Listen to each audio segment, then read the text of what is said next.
Oh là là, comment tu viens nous parler du Barça quand on est en train de parler d'éléments politiques sérieux? Ah là là, les Camerounais, soyez un peu sérieux, soyez sérieux. On ne joue pas tout le temps. C'est pour ça que les colons, c'est pour ça que les colons, c'est-à-dire, tu viens nous parler du football à 3 heures du matin quand on parle de la politique et des bases militaires françaises en Afrique. C'est pas sérieux. On ne joue pas tout le temps. Il y a un temps pour jouer. Tu as peut-être été éduqué à la Bible. Faut lire le livre de l'Ecclésiaste. Il y a un temps pour s'amuser. Il y a un temps pour être sérieux. Tu viens nous parler du foot, Yamal a marqué aujourd'hui, et alors? Tu penses vraiment que c'est le bon moment? Tu peux entrer dans un deuil et leur parler de football, ou bien, je sais pas. C'est pas le moment, c'est pas le contexte. Est-ce que tu as vu Lamine Yamal sur la photo, là? Vous avez tellement envie de vous amuser tout le temps que pour vous, il n'y a pas un temps, il n'y a pas un temps où on réfléchit un peu. C'est la jouissance permanente. Et c'est pour ça que Sarkozy nous dit qu'on n'est pas rentré dans l'histoire.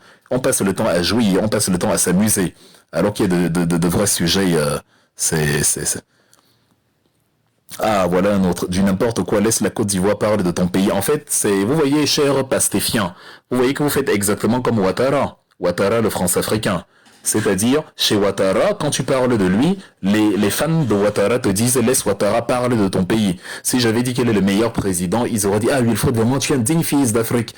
Et vous maintenant, les militants du PASTEF, dès qu'on parle d'Ousmane Sonko et Diomaye Faye, en plus avec tout le respect, hein, c'est des gens que je respecte beaucoup, j'ai même refusé de les imiter tout à l'heure. Or, j'ai bien imité Alassane Ouattara, mais vous nous dites, ne parle plus du Sénégal, parle de ton pays, dont tout le projet panafricaniste que Diomaye Faye nous a présenté, euh, il est tombé à l'eau, il n'est plus panafricain, donc le panafricanisme c'était juste un moyen pour arriver au pouvoir. Mais depuis qu'il est au pouvoir, vous nous expliquez que non, il est exclusivement sénégalais. Il a été élu par les Sénégalais et pour les Sénégalais. C'est terrible, hein. Oh là là, c'est terrible. C'est-à-dire, en tout cas. Donc, euh, je voulais faire ça aujourd'hui, mais ce sera très long. Je vais marquer une pause. Je vais faire une deuxième conférence où le thème sera ils ont oublié de nous dire merci parce que je vais revenir sur tout ce que Emmanuel Macron a raconté comme bêtise sur le fait qu'on aurait dû remercier la France. Je voulais faire tout ça aujourd'hui, mais on va pas faire des lives éternels non plus.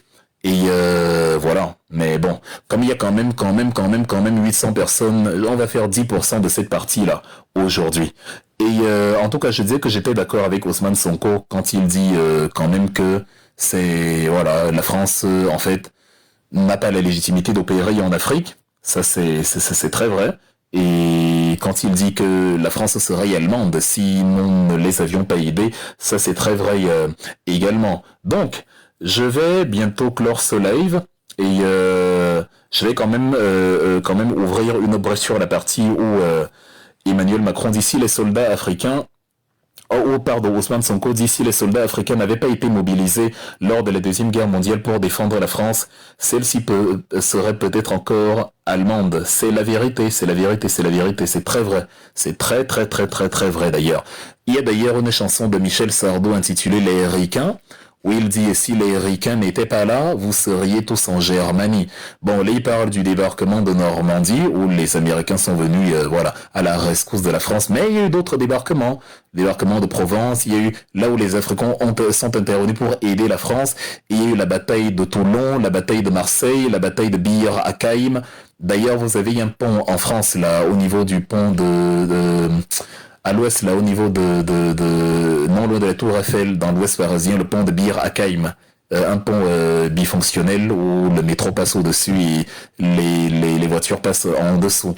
C'est le pont de Bir Hakeim qui commémore la bataille de Bir Hakeim. C'est une bataille énorme où l'Afrika Korps, qui était le détachement allemand, qui était commandé par Erwin Rommel, le général allemand qui travaillait sous les ordres de Hitler, celui qu'on avait surnommé le Wüstenfuchs, c'est-à-dire le renard du désert, et qui maîtrisait un peu la zone, qui avait mis en difficulté les armées franco-britanniques.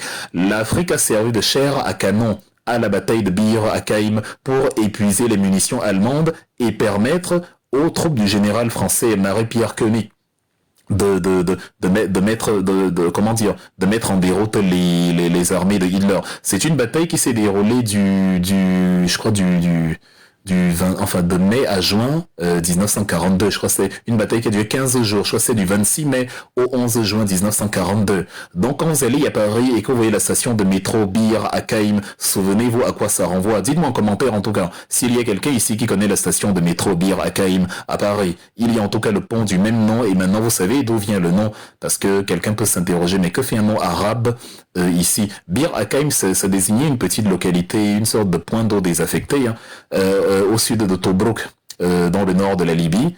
Et ça a été l'un des terrains de bataille les plus stratégiques de la Deuxième Guerre mondiale sur le sol africain, où les Africains ont aidé la France à récupérer ses possessions. Avant que la France ne nous remercie avec le napalm, les bases militaires, les assassinats, etc., etc. Voilà, c'est bien, il y a quelqu'un qui nous dit il connaît, évidemment sur la ligne 6, voilà. Maintenant, quand vous allez voir Bir Hakeim, vous vous souviendrez d'où ça vient. C'est, les Britanniques et les Français qui combattaient les Allemands en mai-juin 42, et les Français sont venus, les Africains sont venus épauler la France pour épuiser les munitions des Allemands.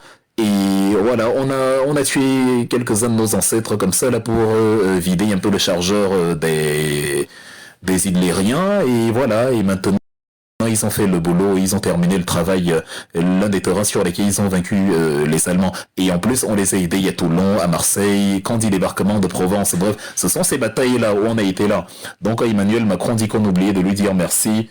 Je sais pas si ils nous ont déjà dit merci un jour. Si les soldats africains n'avaient pas été mobilisés de force, dit Ousmane Sonko, lors de la Deuxième Guerre mondiale pour défendre la France, celle-ci serait peut-être encore aujourd'hui allemande, c'est très vrai. Donc chers amis du Sénégal, j'espère que vous êtes contents. Je ne suis pas venu ici simplement pour dénigrer le Sénégal. Je dis quand c'est bien, je dis que c'est bien. Faites bien, je dirais que c'est bien. Pour le Cameroun, ne vous inquiétez pas, je passe ma vie à critiquer Paul Biya, ça personne ne peut le nier. C'est-à-dire on me reproche même de ne pas le respecter du tout parce que je le méprise. Il représente, c'est comme, je suis envers Paul Biya comme Lasconi et envers Sassou Nguesso. Lasconi dit de Sassou Nguesso que Sassou Nguesso représente tout ce qu'il déteste chez un être humain, c'est exactement la même chose. Donc, il y a les échéances électorales de 2025. Nous allons consacrer toutes nos forces pour dégager Paul Biya. D'ailleurs, si vous me voyez aussi présent sur cette chaîne, depuis 2025, c'est la 3e conférence que je fais en 4 jours. C'est parce que j'ai dit on va éduquer nos concitoyens africains sur les élections au Cameroun, sur la réalité politique au Cameroun, pour que au moment où arrivent les élections, ils soient bien outillés, bien édifiés sur la barbarie, la sauvagerie et la bestialité de Paul Biya, et pour qu'ils ne lui accordent plus la moindre voix. Et pour qu'ils défendent leur vote si Paul Biya tente de faire comme Macky Sall. Donc c'est de ça qu'il est question. Mais en attendant, parce que je suis africain et parce que vous ne pouvez pas m'interdire de parler de votre pays, je vais parler du Sénégal, je vais parler de la Côte d'Ivoire. Quand c'est bien, je dirais que c'est bien. Quand c'est pas bien, je dirais que c'est pas bien. Il faut supporter, c'est ça la démocratie. On ne peut pas vanter la démocratie sénégalaise et empêcher les gens de parler du Sénégal. Vous convenez avec moi que ce n'est pas cohérent, c'est même pas sérieux. C'est-à-dire, ça n'a aucun sens. Donc, d'ailleurs, quand vous parlez de nous, moi, je ne m'énerve pas. En effet, tu peux nous parler l'autre partie pour un autre jour précis, s'il te plaît. Donc, s'il te plaît, j'aimerais bien savoir à quoi sert la carte électorale au Cameroun. Bon, le Cameroun n'est pas le sujet aujourd'hui. En remerciement, la France a fait des troupes de la fin de la guerre. Donc voilà. En tout cas, je vais ouvrir juste pour... il est 2h27. Je sais pas s'il faut continuer jusqu'à 3h. Bon, pour les 800 personnes qui sont là, quasiment 729 personnes, on va continuer pendant 30 minutes encore, mais vraiment 30 minutes. À 3h pile, je vais démanteler. Donc, j'ai aucun problème que tu parles du Sénégal, mais Paul Biya est un cancer pour vous. Je suis d'accord avec toi, mon frère. Totalement, c'est un cancer. C'est pour ça qu'on cherche à le soigner, à l'extirper de notre corps. C'est-à-dire, Paul Biya, qu'est-ce que tu veux? Est-ce que la présence de base militaire est forcément synonyme de non-souveraineté? Oui, cher ami, oui. Parce que ça dépend pourquoi la base militaire est là. Je ne comprends pas. C'est-à-dire, est-ce que le Sénégal est en guerre? Dis-moi. Est-ce que le Sénégal est en guerre? Pourquoi les bases militaires françaises sont là? Est-ce que le Sénégal est attaqué? Qu'est-ce qui justifie la présence des bases militaires au Sénégal? Qu'est-ce qui explique?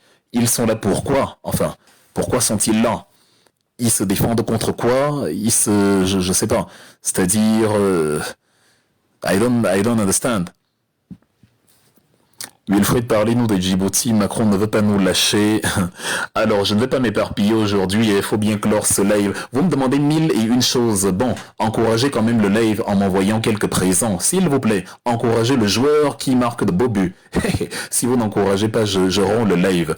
J'ai écouté mon frère Brandakam déranger, chambrer souvent ceux qui l'écoutent en disant ça. Comment vous êtes aussi nombreux et je reçois peu de cadeaux avec une aussi belle conférence? C'est pas gentil. Quand même, soyez à la hauteur de votre nombre. Oh là là, c'est quoi ça? Donc, en plus, vous me dites parler de ci, parler de ça, parler de... Donc, le coup d'État au Tchad, cher ami, il est en cours actuellement, et pour moi, il confirme le fait que le retrait des bases militaires tchadiennes était un retrait organisé, un retrait, voulu par les autorités tchadiennes, sans concertation avec la France, dont un véritable retrait. Merci pour les cadeaux, braves gens. C'est un véritable retrait. Et comme les dirigeants de l'AES ont connu moult ennuis, avec entre autres le refus des ambassadeurs de partir, notamment Sylvain Ité, et la volonté d'intervenir militairement au Niger, autant quelques instants après l'annonce de Mahamat Déby Junior de démanteler le dispositif militaire tchadien en rompant les accords militaires, on voit comment la présidente tchadienne se fait bombarder. Donc ça, ça entérine le fait que le départ version Tchad des bases militaires françaises était sérieux. Donc pour moi ça confirme, parce que chaque fois que tu as voulu faire quelque chose de bien pour ton peuple, les colons, le dispositif néocolonial a essayé de te mettre les bâtons dans les roues, et cette fois ils interviennent sans attendre. On va nous dire que les djihadistes, les putschistes, ou du moins le Al-Qaïda ou Boko Haram essayent de renverser Mahamat Déby et tout, mais bon, on sait un peu d'où ça vient cette histoire, c'est trop rapide. On ne veut pas, il a donné 1 mois aux militaires de partir, donc là il faut faire vite avant que tout le dispositif ne soit démantelé, et voilà, donc ça n'attend pas, on est quoi, le 9, il reste 21 jours, donc il faut commencer maintenant parce que voilà, il faut agir vite par surprise, donc je crois beaucoup à la mesure du Tchad de démanteler, je pense que c'était sérieux. Donc voilà, Macron fera tout pour sauvegarder les intérêts de la France, mais il va oublier le Torsi. Ok, j'ai compris maintenant ce que je vais faire dans les 30 dernières minutes. On va interrompre la conférence et je vais lire vos commentaires. Merci pour vos petits cadeaux, ça fait plaisir. Je vous ai dit, les cadeaux sont comme les applaudissements des joueurs dans un stade de foot. Ça fait juste plaisir. Ça veut dire, les gens montrent par là que c'était pas idiot ce que tu disais, Wilfried. Donc, ça me fait plaisir que vous en envoyez. Ok, il est possible que l'armée française se retire du golfe de Guinée. Jamais. Elle ne partira pas du Gabon. Jamais. Et le Gabon, si tu l'inclus dans ce que tu appelles le golfe de Guinée, elle ne partira pas. Elle ne partira pas de la Côte d'Ivoire, jamais. Donc ça, c'est les deux pays-là. Oubliez, parce que les gens ne l'ont pas demandé de partir, ils lui ont pas demandé de partir. Le Sénégal, bon, ils vont partir de manière à ce que Diomaye Faye et Sonko puissent vous dire qu'ils sont partis. Mais partir du Sénégal, ils ne partiront pas. Ils n'ont pas envie de partir. Macron a été clair, il l'a dit. Ne croyez pas que comme on est poli et qu'on a laissé les gens avoir la primeur de l'information, ça veut dire qu'on est parti d'Afrique. Il l'a dit, c'est clair. La France ne va pas...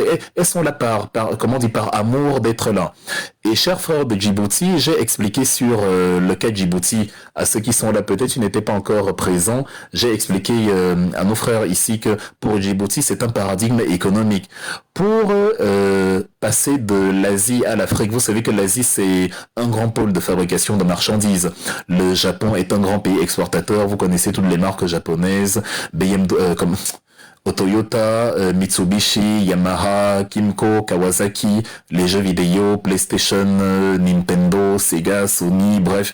Vous avez aussi Samsung, Hyundai pour la Corée du Sud, vous avez Taïwan et les semi-conducteurs, bref, les pays asiatiques qui produisent et exportent, la Chine, je n'en parle même pas.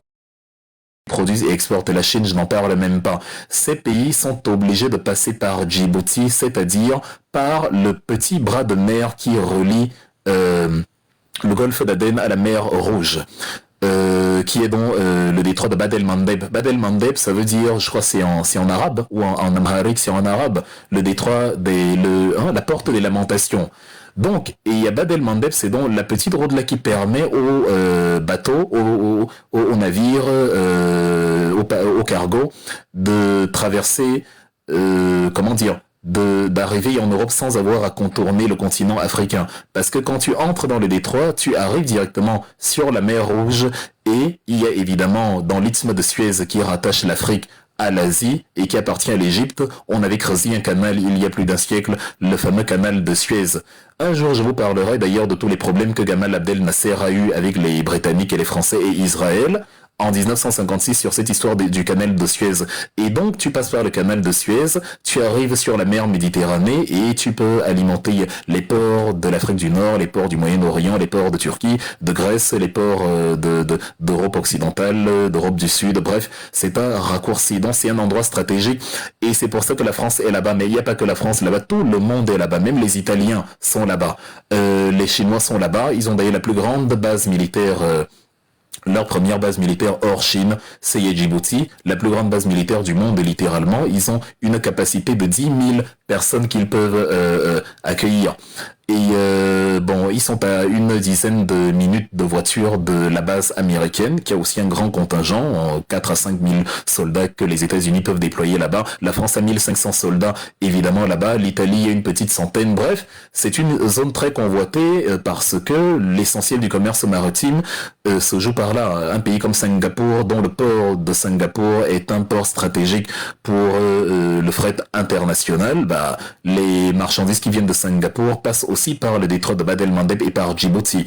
Le problème que j'ai avec le président de Djibouti, monsieur Omar Guelleh, c'est que le revenu qu'il perçoit est ridiculement faible. C'est-à-dire même Cristiano Ronaldo, qui touche 200 millions de dollars par an, touche plus que l'État de Djibouti sur l'allocation de ces bases militaires-là. C'est pas sérieux. Sans compter que les marchandises qui transitent là rapportent des milliards et des milliards de dollars. C'est pas normal de payer 150 millions à un pays. Ça ne permet pas au pays de se développer comme il devrait se développer, même si les Djiboutiens ne sont pas nombreux et qu'ils ne sont qu'un million de personnes. Donc voilà, ça c'est ce qu'on peut dire de manière brève sur Djibouti. Je vais voir dans les commentaires s'il y a encore des questions. Trop d'abrutis en Afrique que l'Occident continue de manipuler contre l'Afrique. Bon, je sais pas. Les bases militaires américaines sont dans tous les pays. Bon, ils sont même arrivés au Cameroun il y a quelque temps. Ils avaient fait quelque temps là-bas, 2 ans ou c'est 1 an. Comment dire, Obama avait déployé 300 GIs qui étaient venus, là, je sais pas trop ce qu'ils faisaient. Il avait amené ses Yankees là dans le septentrion pour, je sais pas, combattre Boko Haram. Bref, Paul Biya, sous Paul Biya, ça ne me surprend pas qu'il y ait ce genre de choses. Si Paul Biya était un bon président, je ne serais pas dans l'opposition en train de chercher à le chasser. Donc, pour le Cameroun, le cas du Cameroun est réglé en ce qui me concerne. Vous qui nous demandez de parler de parler de notre pays, je vous invite à mes conférences où je parle du Cameroun. Je vous préviens déjà que vous-même vous aurez pitié de Paul Biya. Vous serez les premiers à me dire « Oh là là, Wilfred, c'est un peu trop fort, diminue, appuie sur la pédale de frein. » Parce que je serai sans pitié avec Paul Biya. Surtout avec les élections qui approchent et toutes les exactions qu'il commet. Paul Biya, c'est un homme qui torture ses opposants. Paul Biya a signé en 86 la Convention des Nations Unies contre la torture et les traitements inhumains et dégradants. Par contre, on se retrouve, vous connaissez peut-être vous, chers frères africains, l'artiste Longuet Longuet, peut-être certains d'entre vous le connaissent, il y a une vidéo qui vous a peut-être pas échappé sur Facebook, où il se fait torturer et taper avec la machette, lacerer les chevilles par les militaires de Paul Biya, simplement parce qu'il a estimé que c'est l'opposant principal à Paul Biya, celui que nous soutenons, à savoir Maurice Kamto, qui serait président si on venait à organiser une élection et qu'on demandait aux Camerounais de choisir en plein air. Rien que pour ça, il était copieusement tabassé à la machette alors qu'il souffre d'une nerf sciatique. Et son passeport s'est vu confisqué, donc c'est une violation flagrante de la convention du 10 décembre 84 que Paul Biya a signée en 86 contre la torture. Vous voyez, donc je viens de vous donner un aperçu du fait que je n'ai aucun problème à critiquer Paul Biya. Donc ne pensez pas, ce n'est pas un joker que vous allez brandir tout le temps, parle aussi de ton pays. Nous, la différence entre nous au Cameroun et les autres, c'est que nous parlons très bien. En fait, nous avons énormément de maîtrise sur la réalité interne des autres pays. Or, je vous assure, vous, si vous devez vous pencher sur la politique camerounaise, vous aurez du mal à l'analyser. Elle n'est pas accessible au premier venu. Elle est très compliquée, très complexe. C'est-à-dire même les Camerounais ne comprennent pas très bien le Cameroun. Alors imaginez les autres. Donc, et comme Maureen dit, venez même nous aider à chasser Biya. Nous, ça va nous arranger. C'est-à-dire, contrairement à ce que vous pensez, nous, on veut que vous parliez du Cameroun et on veut que vous nous aidiez à chasser Biya. Parce qu'on a tous les mêmes problèmes, la même économie, même vous, les amis du Sénégal, ne vous laissez pas éblouir par le TER et par le superbe aéroport Blaise Diagne. Non. La balance commerciale du Sénégal est structurellement déficitaire, comme celle du Cameroun. Donc c'est pas, nos pays ne sont pas, voilà. Il y a énormément de choses à faire, une restructuration de nos économies. On est encore sous le joug CFA aussi, qui nous empêche de définir un circuit de production et de jouer ensuite sur le levier des prix, ou si on produisait à l'échelle industrielle, on pourrait attirer la clientèle internationale en jouant sur le levier des prix, comme le font les Chinois. Quand vous produisez la même chose que les grandes nations industrielles, vous baissez les prix. Si votre monnaie est faible, vous baissez les prix. Ça vous rend plus compétitif et vous attirez la clientèle et ça vous assure des rentrées de devises. Donc si vous voyez qu'on parle d'Afrique autant, c'est parce que nous, on a vu ce que vous peut-être n'arrivez pas à voir. À savoir, nous avons les mêmes problèmes. Vous n'arrivez pas à le constater. Or, vous nous avez vendu des projets de panafricanisme. Faut pas un panafricanisme d'opportunisme. Ce que certains Sénégalais, heureusement pas tous, ce que certains de nos frères sénégalais font, c'est que ils présentent Ousmane Sonko comme quelqu'un qui parlait du panafricanisme pour arriver au pouvoir. Depuis qu'il est au pouvoir, le panafricanisme est fini. C'est maintenant, nous, le peuple sénégalais, on a élu Ousmane Sonko.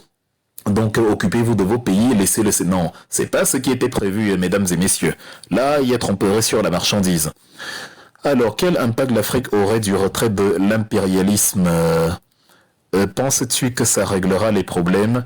Mais l'impérialisme, c'est quoi? Quand on était au collège, on nous définissait l'impérialisme comme une doctrine qui préconise la domination politique, économique et même militaire des peuples forts sur les États faibles. Est-ce que quand tu es sous le joug de l'impérialisme, tu te sens bien? Non. C'est-à-dire, l'impérialisme t'empêche, il te domine politiquement, économiquement, militairement, parce que tu es faible. Donc, il faut un minimum de souveraineté. C'est-à-dire, même si c'est pas 100%, faut au moins 90% de souveraineté. L'Allemagne a les bases militaires américaines à Ramstein, notamment, près de Stuttgart, mais elle a 90% de souveraineté. C'est sur les alignements internationaux qu'elle est contrôlée par les États-Unis. C'est-à-dire, s'il faut s'allier contre la Russie, toujours être pour Israël, toujours être contre... Enfin, ça, elle est à fond derrière les États-Unis, qui ont d'ailleurs une base militaire chez elle. Mais pour le reste, c'est un pays indépendant. La Corée du Sud, pareil, plus ou moins contrôlée contre le Nord, par par les régimes américains, en tout cas l'administration américaine, l'establishment. Taïwan, c'est aussi pareil, mais c'est des pays qui sont à 90% souverains. Le Japon, pareil, il a 90% souverain, mais il y a quand même 50 000 soldats américains là-bas. Sauf que le Japon, voilà, technologiquement, économiquement, c'est un pays qui se gère. Mais il y a des domaines où il est contrôlé par les États-Unis, comme par exemple sur le développement de l'arme nucléaire ou encore le retrait des bases militaires américaines. Elles commettent beaucoup d'exactions là-bas. Il y a beaucoup de gens qui se plaignent au Japon. Le maire de Okinawa, Monsieur Deni Tanaki, s'était plaint du fait qu'un contingent militaire, quelques soldats du contingent militaire américain sur l'île d'Okinawa avaient commis des abus sexuels sur des filles là-bas et ça avait énormément défrayé la chronique. Donc la présence française américaine n'est pas toujours bien vue par la population japonaise, mais ils sont toujours là. Ça, c'est le pan de la souveraineté japonaise que le Japon n'a pas. Mais après, le Japon paye aussi sa bêtise pendant la Deuxième Guerre mondiale. Parce que c'était un pays, voilà, qui a voulu un peu coloniser tout le monde. Ils ont annexé la Mandchourie en Chine. Ils ont même créé un État soumis au Japon, le Manchukuo. Ils ont installé des dirigeants fantoches là-bas.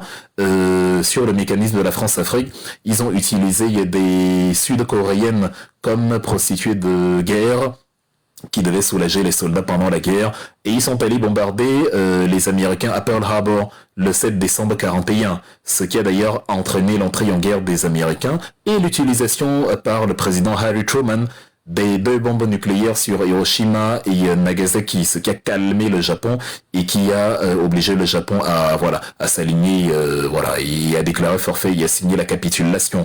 Donc, oui, on peut être souverain, mais il faut quand même avoir l'idéal, c'est 100% de souveraineté. Mais bon, si tu as déjà 90% comme le Japon, la Corée du Sud, l'Allemagne, c'est déjà très bien. Nous, actuellement, là, on a 10% de souveraineté et on est contrôlé à 90%. C'est pour ça que nous ne décollons pas et que rien ne prospère. Et quand, en plus, tu as des dirigeants qui n'aiment pas la souveraineté, des Ouattara, des Macky Sall, des Paul Biya, évidemment, tu ne peux pas rêver longtemps, tu ne peux pas espérer, voilà.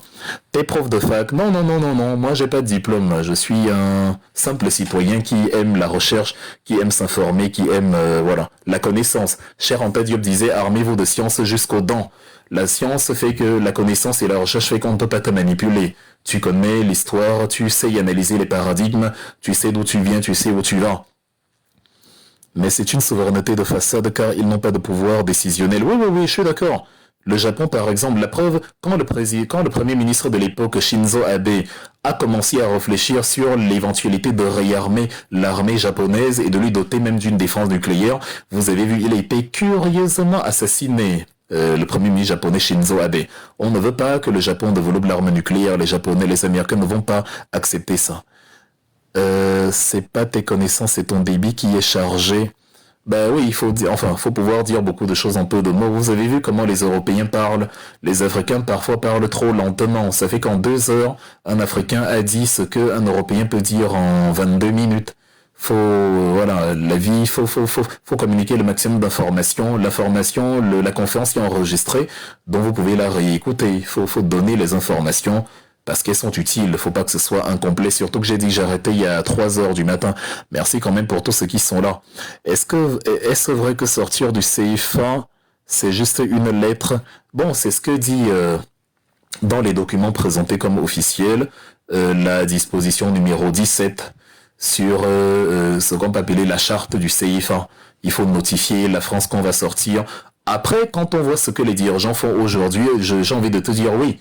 Est-ce que Mahamat Déby a tergiversé longtemps pour dire à la France de partir? Non. Il a dit à la France, partez, tout simplement. Il les a notifiés d'un communiqué. Pour la monnaie, on peut faire pareil. En 1962, au Mali, Modibo Keïta a informé la France que moi je vais partir. Voilà, bon, c'est vrai que l'Assemblée nationale aussi a fait le Parlement a fait son rôle, mais tu peux décider de partir. Monsieur Sylvanus Olympio au Togo a décidé de partir. Évidemment, la France ne l'a pas laissé mener à bout son projet. Elle l'a liquidé à travers le mercenaire sur place, monsieur Georges Métrier, et Emmanuel Bojole et Étienne Yadema Singbe qui deviendra président plus tard. Il y a eu un bref intermède du beau-frère de Gnassingbé Yadema, monsieur Gruniski, enfin du beau-frère de Sylvanus Olympio, monsieur Gruniski, et après c'est Yadema qui a dirigé le Togo jusqu'à sa mort en 2005, que Chirac aimait beaucoup d'ailleurs. Chirac disait, voilà, c'est un grand ami. Chirac est venu à son deuil à Lomé, et il a sécurisé les acquis français, le franc CFA, bref, tout le tralala. Et Chirac, vous vous souvenez qu'il a dit qu'une grande partie de l'argent qui est dans le porte-monnaie des Français provient de l'exploitation de l'Afrique. Il sait de quoi il parle. Il était ami avec des gens qui protégeaient les acquis français sur le sol africain. Donc oui, on peut procéder. On est en 2024. On est dans une autre époque. Quand on veut être souverain, faut être proactif et pas réactif. C'est bien beau pour Sanko de dire que la France doit partir, enfin de dire que ce que Emmanuel Macron a dit c'est erroné, mais il aurait été bien qu'il dise déjà en amont, monsieur Emmanuel Macron, moi je sors des accords coloniaux et je te donne 2 semaines pour partir. Je répète que si les 1000 militaires du Tchad partent en un mois, les 350 militaires du Sénégal devraient partir en 1 semaine. C'est une question de logique. Je vois pas ce qu'ils tergiversent depuis, ça fait 2 mois qu'ils sont majoritaires à l'Assemblée. On nous explique toujours diplomatie, blablabla. Soit tu veux être indépendant, soit tu veux faire ce qu'on appelle au Cameroun la danse Bafia. C'est-à-dire un pas en avant, 2 pas en arrière. En fait, tu recules. Donc c'est ça, là, faut être, voilà. La France ne fera pas payer une dette comme a fait à Haïti. On n'a qu'à refuser. Et c'est ça la logique du panafricanisme. Il faut donc rejoindre l'AES pour ne pas payer la dette. Regarde ce qui s'est passé à Haïti, cher frère. Justement, tu parles d'Haïti. Haïti est indépendant le 1er janvier 1804. Monsieur Napoléon décide quand même, après que la Révolution française ait aboli l'esclavage, lui, il avait décidé de réinstaurer l'esclavage, notamment dans les Outre-mer, notamment à Haïti, d'où la guerre d'indépendance de Haïti avec François-Dominique Toussaint Louverture et Jean-Jacques Dessalines. On a pris Jean-Jacques Dessalines, il est mort le 7 avril 1803 au fort de Joux en France, dans une prison dans des conditions horribles. Jean-Jacques Dessalines a poursuivi le combat et Haïti est arrivé à son indépendance en 1804. Quelques années après, 21 ans plus tard, en 1825, le roi de France Charles X renvoie des navires français au large d'Haïti pour intimer à Haïti le paiement d'une dette coloniale en disant si tu ne payes pas, on va te bombarder à nouveau, on va te recoloniser. Donc, on a mis encore Haïti dans une position compliquée et comme Haïti n'avait pas d'argent, la France a dit non, on va installer nos banques ici, on va t'emprunter l'argent que tu vas nous payer et ça fait que désormais tu es doublement endetté, sans compter que tu dois verser des intérêts. C'est comme ça qu'on a empêché Haïti de lever la tête pendant des siècles, pendant plus d'un siècle. Quand la première guerre mondiale éclate en 1914, ce sont les Américains qui envahissent Haïti en 1915 et vandalisent la banque d'Haïti, c'est-à-dire Haïti reçoit des coups de toutes parts, sans compter que même les Allemands étaient là. C'est-à-dire les petites ressources de l'île et la position stratégique de l'île faisaient qu'elle était convoitée par tout le monde. Bon, à l'époque, on l'appelait Saint-Domingue, Haïti, c'est un peu plus tard. Et voilà, et donc, Jean-Bertrand Aristide, donc président au début des années 2000, a dit en 2001 ou 2002, je ne sais plus, que la France doit au contraire une dette à Haïti. Il a évalué la dette à 27 milliards de dollars. Évidemment, vous savez ce qui est arrivé à Jean-Bertrand Aristide moins de 2 ans plus tard. Il a été chassé par un coup d'État et contraint à l'exil. Parce que on ne veut pas des dirigeants africains indépendants. Dont la dette, pour sortir de la spirale de la dette, il faut intégrer l'Alliance des États du Sahel. Par exemple, quand on est du Sénégal ou de la Côte d'Ivoire, parce que c'est un paradigme créé par les Africains qui nous permet de nous protéger mutuellement. Donc je ne comprends pas toujours les gens les putschistes, même la France a pour référence un putschiste. Il s'appelle Charles de Gaulle. Et la France soutient des putschistes au Tchad, Kaka Déby, avant qu'il ne se rebelle, en Syrie, Al-Jolani, dont ne parlait pas de même Benjamin Netanyahu, à défaut d'être putschiste, est un assassin notoire, ça c'est. Et la France soutient ces gens-là, donc arrêtez un peu les idéologies et faites de la politique réelle, du pragmatisme politique, pour sortir de la dette coloniale et ne pas se faire assassiner un par des coups d'État comme ce qu'on voit au Tchad actuellement. Il faut un plan de défense commun. Imaginez pourquoi il n'y a pas de coup d'État de telle envergure dans l'AES. Parce que celui qui va essayer se met toutes les armées à dos. C'est-à-dire, il se met toutes les armées à dos, il se met toutes les... Comment dire celui qui attaque le Burkina Faso va répondre de ses actes devant le Mali et devant le Niger. Celui qui attaque le Niger va répondre de ses actes devant les deux autres, et ainsi de suite, de manière à ce que les coups d'État sont plus compliqués là-bas que dans les pays qui avancent en rang dispersés. S'il n'y a pas de coup d'État au Sénégal et en Côte d'Ivoire, s'il n'y a pas d'incursion de djihadistes ou que sais-je encore, sauf si vous êtes naïf, ce n'est pas parce que l'armée sénégalaise est meilleure que l'armée tchadienne ou l'armée burkinabé, c'est faux. Les armées ivoiriennes et sénégalaises ne font jamais la guerre, donc en termes d'expérience militaire, il n'y a même pas de niveau, il n'y a pas de comparaison. Les armées qui sont habituées à faire la guerre sont beaucoup plus outillées, beaucoup plus aguerries, donc normalement, s'il y avait des incursions djihadistes, Diomaye Faye aurait plus de mal à sécuriser son pouvoir que les dirigeants de l'AES notamment. Mais s'il n'y a pas d'incursion là-bas, c'est parce que ces dirigeants sont favorables à l'impérialisme et que il n'y a pas de raison de les attaquer. Maintenant, voyons, comme Diomaye Faye et Sonko sont arrivés, enfin quand je disais favorable à l'impérialisme, je parlais de Macky Sall. Maintenant, quand Diomaye Faye et Sonko sont arrivés, on attend de voir la direction qu'ils vont prendre. Mais qu'ils sachent que s'ils sont vraiment souverains, ils auront quelques ennuis. Et la solution viendra de la convergence de l'intégration sous-régionale à travers des paradigmes nouveaux comme l'Alliance des États du Sahel. L'avenir de l'Afrique passera par là, sauf si on voulait la rupture dans les paroles et pas dans les actes. Penses-tu pas qu'il faut commencer par défendre la souveraineté éducative avant tout? Mais c'est ce que je fais ici. Il y a 800 personnes qui m'écoutent et on parle d'éducation, on parle d'émergence africaine, on ne fait pas le commérage, le Congossa, comme on dit au Cameroun, les ragots de bar, on parle de la politique réelle. Là, on a parlé d'histoire, on a fait un bon petit voyage à travers le monde, Haïti, le Japon, la Corée, bref, c'est ça là, mais on peut faire les choses concomitamment. En parallèle les unes aux autres, c'est-à-dire on parle de l'Afrique quand on parle on parle de l'éducation quand on parle de l'émergence africaine, quand on renverse nos dirigeants france-africains corrompus, l'un n'empêche pas l'autre, on peut faire tout ça en même temps. Voilà, j'ai dit que j'ai terminé il y a 3 heures du matin, il est 2h53, je vais... Ah non, mais dans nos écoles... oui, pour ça, il faut chasser les dirigeants france-africains et instaurer une éducation qui parle de nos réalités. Tu vois, au Cameroun, chez nous, on n'enseigne pas les résistants de l'époque coloniale. Ernest Ouangé, Félix Moumié, Osende Yafana, Oumniobé, on n'enseigne pas tout ce beau monde. On nous enseigne par contre la Deuxième Guerre mondiale, voilà, on a des avenues Charles de Gaulle chez nous, des avenues Kennedy, des avenues, et on ne connaît pas nos héros nationaux, ils ne sont pas magnifiés à la hauteur de leur combat contre l'impérialisme, on les a même diabolisés, on les a traités de maquisards. Or, ils ont énormément été utiles dans la construction de la conscience de la jeunesse camerounaise actuelle. Et c'est pareil dans beaucoup de pays d'Afrique. On n'enseigne pas le franc CFA dans nos universités. Et là, je parle de tous les pays africains. Vous avez des docteurs en économie en Afrique qui ne parlent pas, qui n'ont eux-mêmes jamais lu un livre sur le CFA. Or, c'est la monnaie qui accourt chez eux. Des économistes qui vous défendent le franc CFA, alors que rien que sur le principe, la monnaie obéit au paradigme conjoncturel d'une autre zone monétaire, à savoir la zone euro, à travers la parité fixe. S'il y a appréciation de l'euro, il y a appréciation du CFA, et les produits CFA deviennent plus chers, mécaniquement. Or, peut-être que selon la conjoncture de la zone franc, les pays africains auraient bien aimé garder le prix, en tout cas la valeur du CFA, un peu plus basse, pour que leurs produits soient plus attractifs. Mais la parité fixe nous empêche de faire ça, et ça fait que notre monnaie n'est pas conjoncturellement, structurellement, entre nos mains. Quoi que vous disent les petits gens qu'on utilise là pour abrutir les esprits à coups de gros mots, alors que c'est facile à comprendre. On parlera de ça également aussi dans une série, dans d'autres conférences. Comme j'ai dit, il y en aura beaucoup tout au long de cette année. Là, je vous remercie d'avoir été nombreux ici.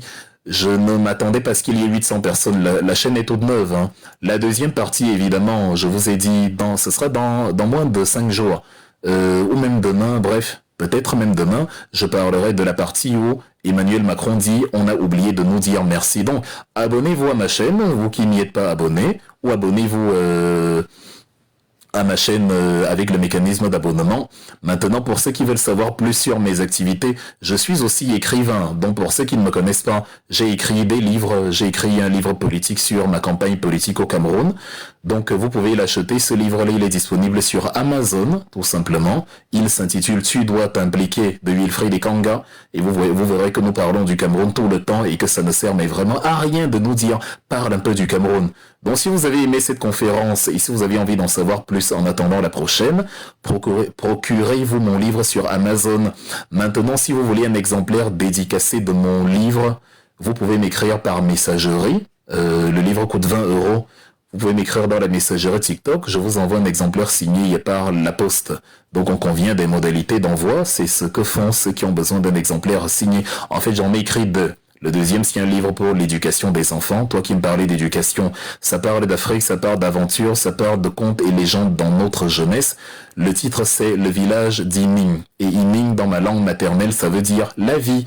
Donc, il est aussi disponible sur Amazon. Il coûte environ 20 €. Évidemment, vous pouvez aussi, si vous voulez l'exemplaire signé, le commander directement chez moi en m'écrivant un message dans ma messagerie sur TikTok. Et vous aurez votre exemplaire signé qui vous sera envoyé par la poste. Si vous voulez les 2 livres, ça fera 40 €. Donc voilà, pour ceux qui me découvrent ou qui veulent en savoir davantage. Sinon, c'est un grand plaisir de vous avoir ici et de parler avec vous de ces éléments géopolitiques. Je vois que ça intéresse beaucoup de gens. Et voilà, on va étoffer ça dans les conférences à venir. On va reparler de la France, reparler d'Afrique, reparler de néocolonialisme, reparler de Haïti, de la dette coloniale, et parler abondamment du Cameroun et de Paul Biya. Ça ne va pas vous intéresser comme le sujet panafricain, ça c'est clair, ou le sujet international. Mais comme le projet consiste à chasser Paul Biya avant la fin de cette année, évidemment, le sujet Cameroun va constituer l'essentiel des interventions sur cette chaîne. Voilà, merci de m'avoir suivi. Merci pour les cadeaux que vous avez envoyés. Je vais vous laisser avec la chanson par laquelle j'avais commencé. La chanson de Longuet Longuet, justement, l'artiste camerounais qui a été torturé par Paul Biya et qui s'est retrouvé actuellement hors du Cameroun parce que s'il y remet les pieds, voilà, le régime Biya, le régime très très démocratique de Paul Biya, va lui ôter la vie. Je ne sais pas si, quand je parlais tout à l'heure sans lire un peu vos... je ne sais pas si par rapport au livre que j'ai présenté, je ne sais pas si